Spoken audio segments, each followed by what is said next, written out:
Today we're going to get started learning about a new feature in Canvas. It's called Canvas Studio.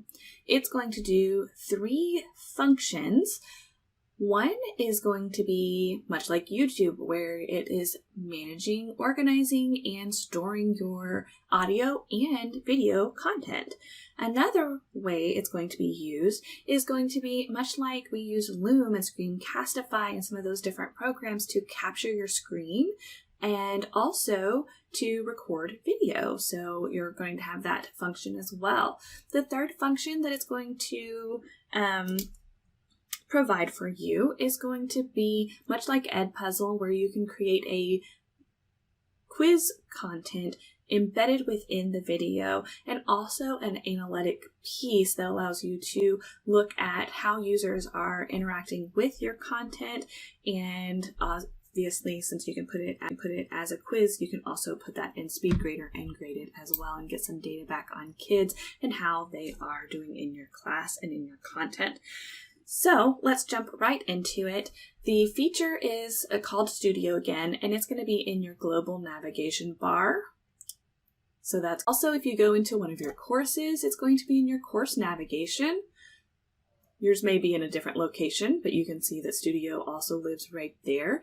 And then when you are in assignments, discussions, quizzes, any of those pages, and you go to your edit and open that rich content editor, it's also going to be in the blue V for more external tools, and you'll be able to find Canvas Studio right there. I'm going to go into the one in the navigation off to the left-hand side. This is your global navigation, and this is going to open my Canvas Studio. There's nothing here yet, but we're going to walk through adding some different types of content. All right, so I have the Add Video blue button down at the bottom, but that's going to go away once some of the content comes in. So I want to take your eyes up to the top here where it says Add, where you can add in content that you have already created. There's 2 different ways to do that. One is to browse files of things that you have on your computer. So let's do that one first. I'm going to come in and I'm going to add in a video and hit open.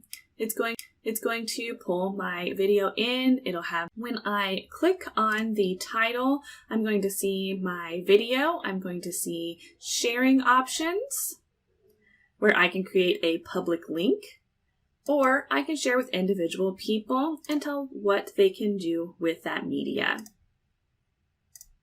I can download my media should I need to. I can subscribe to comments, turn comments on and off. I can look at the details and edit the details of my video. I can look at insights of viewers that have interacted with my content, and I can work on captions as well. I'm going to go back to my library.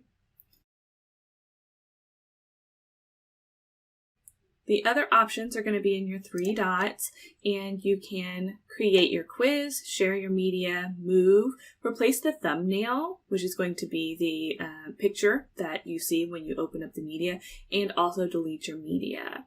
We're going to get into quizzing later, so I really want to focus on just adding and sharing media for the time being and organizing it within the Studio library. So I'm going to go back to that add feature. And I'm going to go from YouTube. This time I'm going to pull a video over from YouTube. So I have one open right here, and I'm going to go to share, and I'm going to copy the URL for this video from YouTube, and I'm going to paste my URL and select add. You can see the difference between the 2.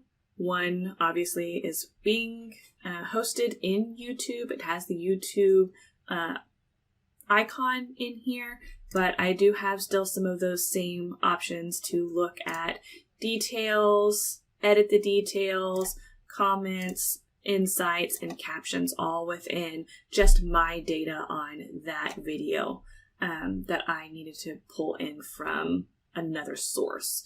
So that's covering the adding feature. So this is going to be created content that you've already curated through either YouTube or stuff that you have on your device. Once you have a few pieces in your library, you might want to be able to come in and search. There is a search feature right here. You can also look by the date or the name and also view collections or videos. You can organize by using collections. You would just name the collection and tell it which videos you'd like it to do. Your collection equals your folders.